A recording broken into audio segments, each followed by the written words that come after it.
Last video में हमने different types of decisions की बात करी थी, तो अब हम एक एक करके पढ़ते हैं। पहला डिसीजन जो है वो है investment decision.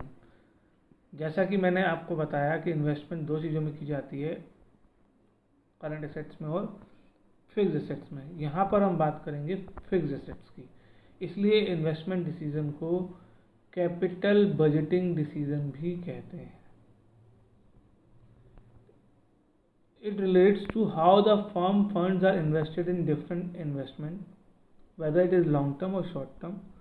Long term investment में जो पैसा लगता है उसे या डिसीजन लिया जाता है उसे कैपिटल बजटिंग डिसीजन कहते हैं, उसका एक नाम और है। तो इन्वेस्टमेंट डिसीजन ये बताता है कि हम एसेट्स में कितना पैसा खर्च कर रहे हैं, चाहे वो लॉन्ग टर्म हो या शॉर्ट टर्म हो। अब हम पढ़ते हैं कि factors affecting capital budgeting decision या इन्वेस्टमेंट डिसीजन। इन्वेस्टमेंट करते वक्त अगर मेरे पास बहुत सारे ऑप्शन हैं तो मैं उन ऑप्शन में से किसको चुनूं, इसके लिए मैं किन पॉइंट्स का दिमाग में रखूं। पहला है cash flow of the project. उस प्रोजेक्ट पर पैसा कितना खर्च करना पड़ रहा है। सपोज़ मुझे एक मशीन ख़रीदनी है और मेरे पास 3 ऑप्शन है कि वो मशीन, ऐसा एग्जांपल मैंने पहले भी दिया था कि वो मशीन मुझे लोकल मार्केट से ख़रीदनी है या दिल्ली से ख़रीदनी है, और तीसरा ऑप्शन है कि मैं फ़ॉरेन से उसे इंपोर्ट करा लेता हूँ। तो तीनों केस में कितना कैश फ्लो होगा, प्रोजेक्ट पर कितना पैसा खर्च होगा। सबसे पहले जब भी आप कोई एसेट खरीदने जाएंगे, अपने पर्सनल बिजनेस से दूर की बात, अपने लिए भी, आप मोबाइल खरीदते हैं, घर बनाते हो, कार खरीदते हो, बाइक खरीदते हो, घर के लिए कोई भी चीज़ खरीदोगे, चाहे सब्जी भी खरीदो, सबसे पहले आप ये देखोगे वो है कितने की, उस पर पैसा कितना खर्च होगा, चाहे पेन ही क्यों ना खरीद रहे हो। तो cash flow of the project. दूसरा है रेट ऑफ रिटर्न। जब आप प्रोजेक्ट्स में इन्वेस्ट करते हो तो वो आपको प्रॉफिट देते हैं, लेकिन ऐसा नहीं होता है कि सब एक जैसा प्रॉफिट दें, कोई कम प्रॉफिट देगा, कोई कम ज़्यादा देगा। अब अगर हमें कंपेयर करना हो तो अब कहें कि भाई प्रोजेक्ट ए है, उसमें 10 लाख रुपीज़ खर्च हो रहे हैं और उसका प्रॉफिट 1 लाख है। प्रोजेक्ट बी है, उसमें 20 लाख रुपीज़ खर्च हो रहे हैं और उसका प्रॉफिट 1,50,000 है।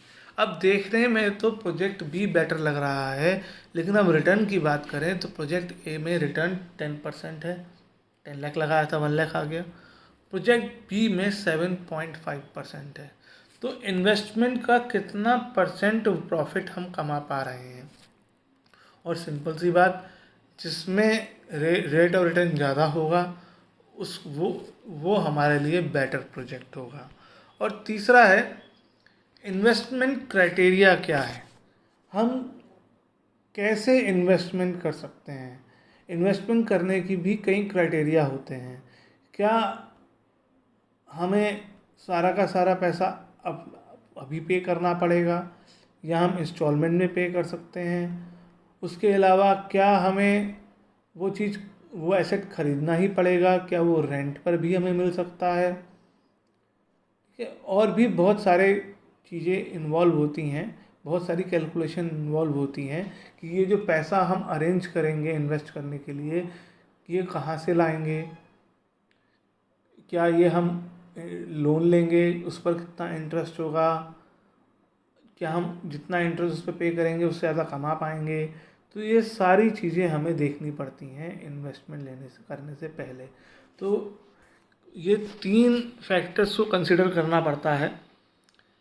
रियल लाइफ में क्या होता है कि जितने भी प्रोजेक्ट्स हमारे सामने होते हैं, सपोज 5 प्रोजेक्ट है, project A, project B, project C, project D, project E, तो हम इन तीनों के बेसिस पर उन्हें रैंकिंग देते हैं, या समझ लो आउट ऑफ 10 मार्क्स देना है कि कैश फ्लो के हिसाब से 10 में से कितने मार्क्स दोगे, रेट ऑफ रिटर्न के हिसाब से 10 में से कितने मार्क्स दोगे, और इन्वेस्टमेंट क्राइटेरिया के हिसाब से कितने मार्क्स दोगे, और फिर तीनों के मार्क्स का टोटल कर लेते हैं। जो तीनों का जिसका टोटल सबसे ज़्यादा आएगा वो प्रोजेक्ट बेस्ट है। जैसे स्कूल में जो कॉम्पिटिशन्स होते हैं उनमें भी ऐसे ही किया जाता है। जब कोई, तो वही क्राइटेरिया यहाँ पर भी है कि ये 3 चीज़ों को मिलाकर डिसाइड किया जाता है, किसी एक की वजह से नहीं कि प्रोजेक्ट कौन सा बेस्ट होगा।